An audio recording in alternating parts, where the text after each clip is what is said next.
নমস্কার বন্ধুরা, বৈশাখীস কিচেনে সবাইকে অনেক অনেক স্বাগত। বড়দের প্রণাম এবং ছোটদের ভালোবাসা জানিয়ে আমি আজও একটি রেসিপি নিয়ে হাজির হয়েছি। তো বন্ধুরা, আজ আমাদের রেসিপিতে থাকছে হাঁসের মাংস।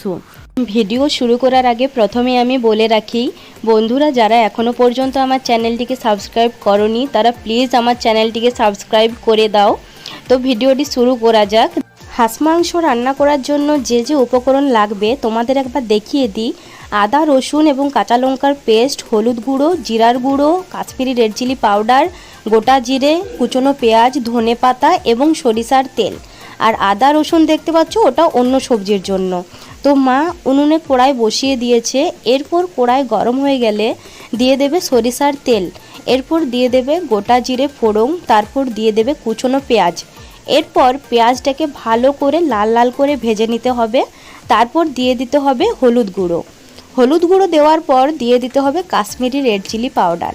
তো বন্ধুরা, তোমরা অনেকেই লক্ষ্য করেছো, আমার যতগুলো রান্নার ভিডিও তোমরা দেখেছো, যদি মনোযোগ দিয়ে দেখেছো হয়তো তোমরা বুঝতে পেরেছো আমাদের মশলায় কিন্তু বিশেষ কোনো মশলাই ব্যবহার করা হয়নি, হলুদ আর কাশ্মীরি রেড চিলি পাউডার ছাড়া।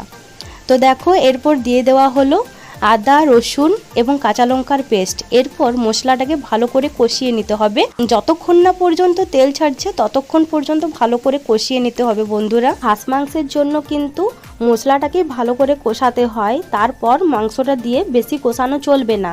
যদি হাঁস মাংস দেওয়ার পর বেশিক্ষণ কষানো হয় তাহলে কিন্তু মাংসটা চিমড় হয়ে যাবে আর সেদ্ধ হবে না। তো তোমরা দেখতেই পেলে মাংসের জন্য মশলাটা অনেকক্ষণ কষানো হলো, তারপর দেওয়া হলো হাঁস মাংস।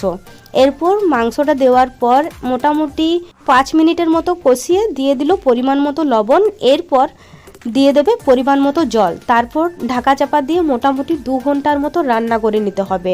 হাঁস মাংস সেদ্ধ হতে অনেক টাইম লাগে, তোমরা প্রেসার কুকারও রান্না করে নিতে পারো।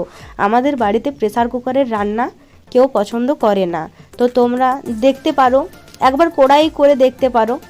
তো বন্ধুরা, মাঝখানে একবার দেখে নিতে হবে ঢাকা খুলে মাংসটা কি অবস্থায় আছে। তো মা একবার ঢাকা খুলে দেখে নিল। তো তোমরাই দেখো, খুবই সুন্দর হয়েছে। এরপর দিয়ে দিতে হবে জল। তো জলটা ভিডিওতে দেখানো হলো না, তো তোমরাই দেখো কত সুন্দর কালার এসেছে। এরপর এটাকে 5 মিনিটের মতো ফুটিয়ে নামিয়ে নিতে হবে। নামানোর পর ওর ওপর ছড়িয়ে দিতে হবে ধনে পাতা। তো বন্ধুরা, তোমরা অনেকেই বলবে যে হাঁস মাংসে গরম মশলা না দিলে হয়তো হাঁসের গন্ধ থেকে যাবে, কিন্তু না বন্ধুরা, তোমরা এভাবে একবার এই প্রসেসে রান্না করে দেখো, হাঁসের কিছুই গন্ধ করবে না।